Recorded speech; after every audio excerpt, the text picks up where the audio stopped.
महायुतीच्या सरकारने भारतीय जनता पार्टी, शिवसेना, राष्ट्रवादी या महायुतीच्या सरकारने या महाराष्ट्रातल्या मायमाऊलींना जो शब्द दिला होता त्या शब्दाच्या वचनपूर्तीचा हा आजचा कार्यक्रम. आजच्या कार्यक्रमासाठी मंचावरती उपस्थित सर्वच प्रशासकीय अधिकारी, भारतीय जनता पार्टीचे जिल्ह्याचे अध्यक्ष डॉक्टर हाटे साहेब, महिला मोर्चाच्या अध्यक्षा स्मिताताई चेकेटकर, चिखलीच्या भारतीय जनता पार्टीच्या माजी नगराध्यक्ष विमल काकू देवळे, माजी सभापती सिंधुताई तायडे, उपस्थित सर्व माजी नगरसेविका, माजी जिल्हा परिषदच्या सदस्या, पंचायत समितीच्या सदस्या, भारतीय जनता पार्टी शिवसेनेच्या सर्वच उपस्थित पदाधिकारी, मुख्यमंत्री लाडकी माझी बहीण या योजनेच्या सर्व माझ्या मुख्यमंत्र्यांच्या लाडक्या बहिणी आणि सगळ्यात माझ्या आदरणीयांना, आज चिखली विधानसभेतील मुख्यमंत्री लाडक्या बहिणीच्या ज्या आमच्या सर्व लाडक्या बहिणी आहेत मुख्यमंत्री महोदयांच्या, त्यांचा हा मेळाव्याचा कार्यक्रम आपण आयोजित केला. भगिनींनो, महायुतीचं सरकार हे सत्तेत आलं आणि हे सरकार सत्तेत आल्यापासून आपण बघतोय विकासाची गंगा काय असते. कायम पुढाऱ्यांचे भाषण आपण ऐकतो आणि त्या भाषणामध्ये एक शब्द असतो की विकासाची गंगा आम्हाला मतदारसंघामध्ये आणायची आहे. ती विकासाची गंगा म्हणजे नेमकी काय आहे, आज चिखली मतदारसंघ त्या ठिकाणी अनुभव घेत आहे.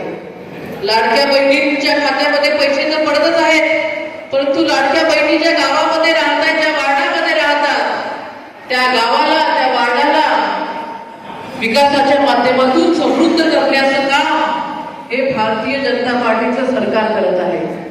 माझा भगिनींनो, आपण पाहिलं, 5.5 वर्ष झाले मला आमदार होऊन. सुरुवातीचे 3 वर्ष 5 पैशाचा सुद्धा विकास निधी मी तुम्हाला देऊ शकले नाही.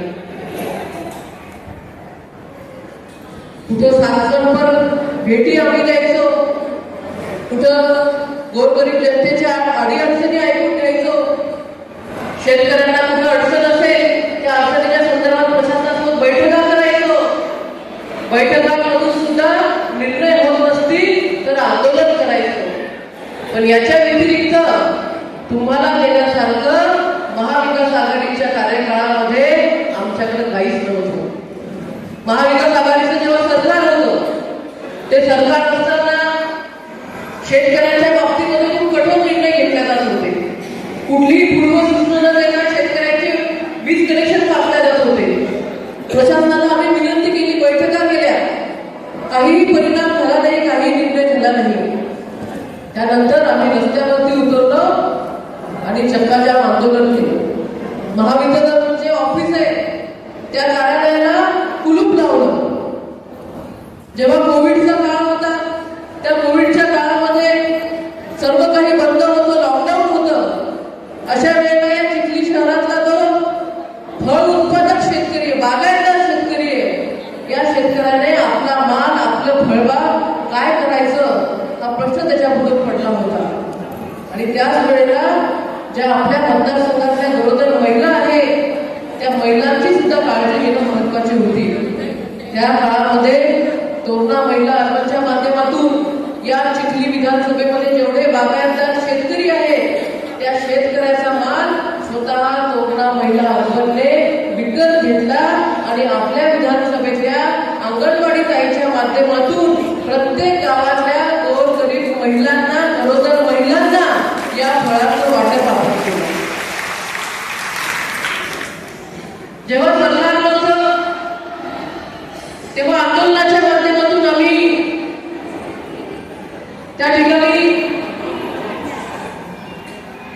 माता भगिनींना न्याय देण्याचं काम करत होतो. परंतु 2 वर्षापूर्वी भारतीय जनता पार्टीचे ज्येष्ठ नेते देवेंद्रजी फडणवीस साहेब यांच्या माध्यमातून भारतीय जनता पार्टी शिवसेनेचं सरकार आलं आणि हे सरकार आल्यानंतर हे सरकार आल्यानंतर खऱ्या अर्थाने आपल्या मतदारसंघामध्ये विकासाची गंगा आली. आपण सर्व ग्रामीण भागातले आहोत, इकडे सांग वरत डोक्यावर याच्या. आपण सर्व कष्टकरी शेतकरी आहोत आणि कुठेतरी या कष्टकरी शेतकऱ्यांना न्याय देण्याचं काम हे भारतीय जनता पार्टीच्या सरकारच्या वतीने चालू झालं. आज जो काही चिखली विधानसभेमध्ये तुम्हाला निधी दिसतो, आज जे काही चिखली विधानसभेमध्ये तुम्हाला विकास कामं दिसतात, हे फक्त आणि फक्त या महाराष्ट्राचे उपमुख्यमंत्री भारतीय जनता पार्टीचे ज्येष्ठ नेते आदरणीय देवाभाऊ यांच्यामुळे दिसतो. आज आपण बघतोय चिखली शहरामध्ये रस्ते असतील, सौंदर्याच्या कामं असतील, चिखलीची नळ योजना असेल, विविध समाजाला समाज भवन असतील, ग्रामीण भागामध्ये शेतरस्त्याची जलजीवन मिशनची योजना असेल, सभामंडप असेल, जिल्हा परिषदेच्या शाळा असतील, या सगळ्या कामांसाठी जर आपल्याला निधी कोण देत असेल तर ते आदरणीय देवेंद्रजी फडणवीस साहेब आहे. त्यांच्या माध्यमातून आपल्या चिखलीकरांना भरभरून निधी देण्याचं काम हे 2 वर्षापासून चालू आहे. आझादीचा अमृत महोत्सव आपण साजरा केला. 75 वर्ष आपल्याला स्वतंत्र मिळून झाले, परंतु या 75 वर्षामध्ये भारतीय जनता पार्टी सोडून असा कुठलाही पक्ष नव्हता की ज्या पक्षाला आपल्या या माय माऊलींची आठवण त्या ठिकाणी झाली. खरं तर काँग्रेस पक्षाकडनं पंतप्रधान स्वतः एक महिला होत्या, त्याच्यामुळे महिलांच्या ज्या अडीअडचणी आहेत त्या काँग्रेस पक्षाकडून आतापर्यंत सोडवल्या गेल्या पाहिजे होत्या, परंतु काँग्रेसने फक्त आणि फक्त ठराविक समाजाच्या मतावरती सत्ता काबीज केली आणि सत्तेत बसल्यानंतर त्या समाजाकडे सुद्धा दुर्लक्ष करण्याचं काम जर कोणी केलं तर ते काँग्रेसने केलं. आपल्या सर्वांना माहिती असेल, आपल्या भारताच्या राष्ट्रपती आदिवासी समाजाच्या द्रौपदीजी मुर्मू या आहेत. द्रौपदीजी मुर्मू यांना राष्ट्रपती करण्यासाठी सगळ्यात मोठा पुढाकार कोणाचा होता तर आपले पंतप्रधान नरेंद्रभाई मोदी यांचा होता.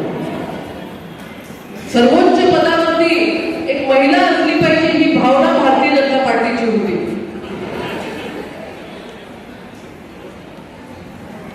स्थानिक स्वराज्य संस्थेमध्ये महिलांना 50% आरक्षण आहे, परंतु या स्थानिक स्वराज्य संस्थेमधून ज्या महिला चांगल्या पद्धतीने समाजकारण राजकारण करत असतील, या महिलांनी विधानसभेमध्ये गेलं पाहिजे, या महिलांनी लोकसभेमध्ये गेलं पाहिजे.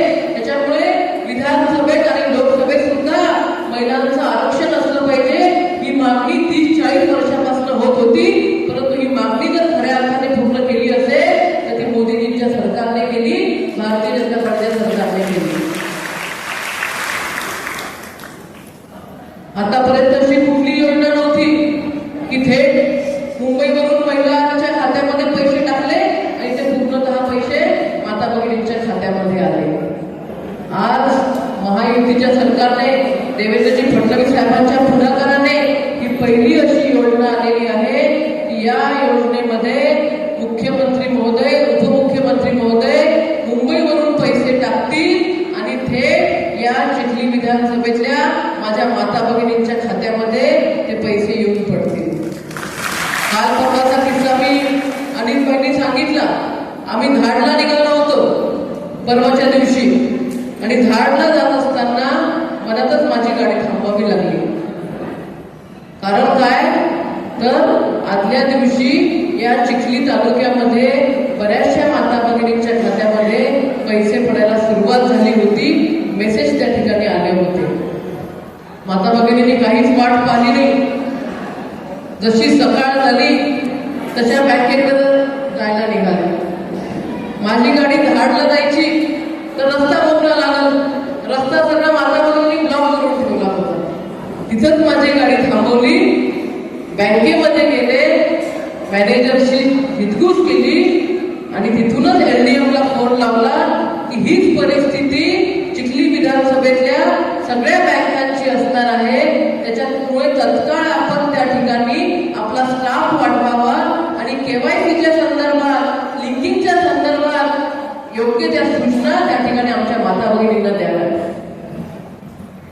ठाणेदारांनाही फोन लावावा लागला, कारण ट्रॅफिक पूर्ण जाम झालं होतं, सुरक्षेचा प्रश्न होता. आता सोशल मीडिया हे लपून राहत नाही. तिथून निघाले, ते फोटो व्हायरल झाले. रस्त्यानेच असताना घाटमधल्या माता भगिनींचा फोन आला, काही घाटमध्ये पण अशी परिस्थिती आहे, तुम्ही घाटमध्ये सुद्धा या आणि इथल्या बँकेला भेट द्या. आणि मग तसे ते फोटो व्हायरल व्हायला लागले.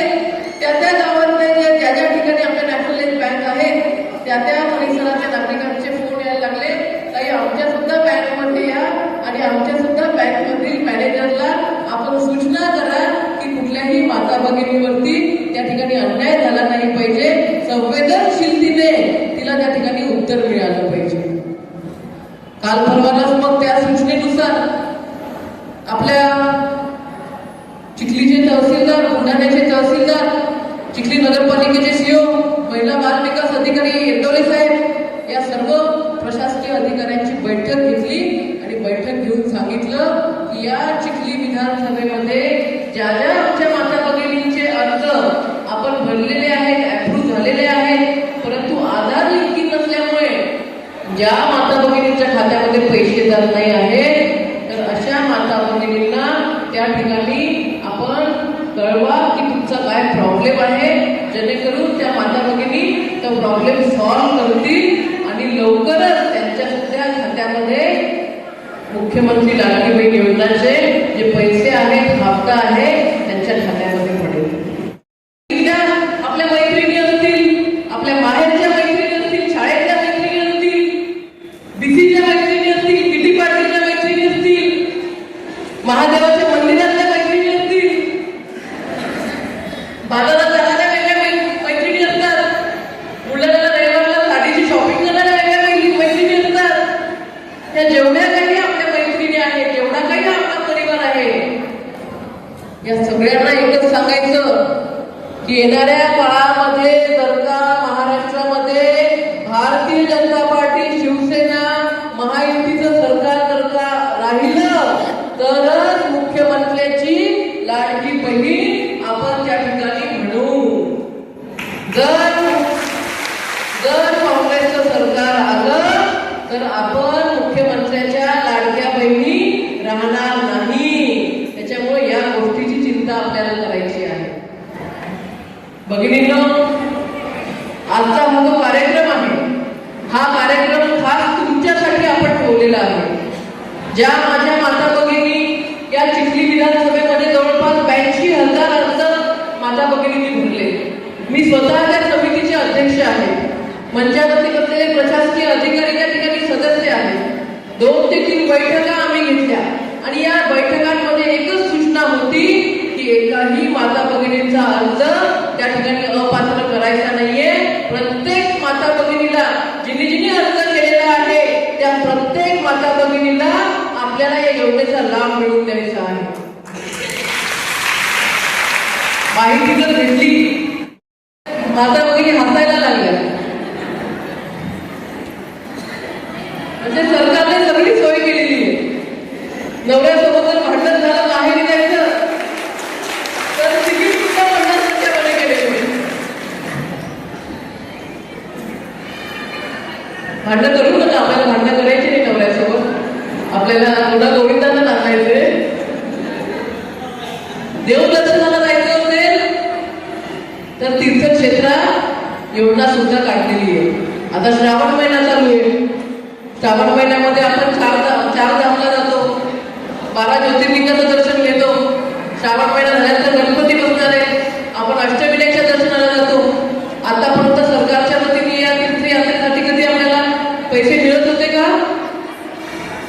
कधी पैसे मिळत होते का? नव्हते मिळत. परंतु महायुतीच्या सरकारने निर्णय केला आणि या निर्णयानंतर आता ज्या आमच्या माता भगिनी तीर्थयात्रेला जाऊ इच्छितात त्या माता भगिनीला 30,000 रुपयाचं अनुदान त्या ठिकाणी महायुतीचं सरकार देणार आहे. बोलण्यासारखे खूप विषय, परंतु आता या महाराष्ट्र राज्याचे उपमुख्यमंत्री या योजनेचे त्यांच्या संकल्पनेतून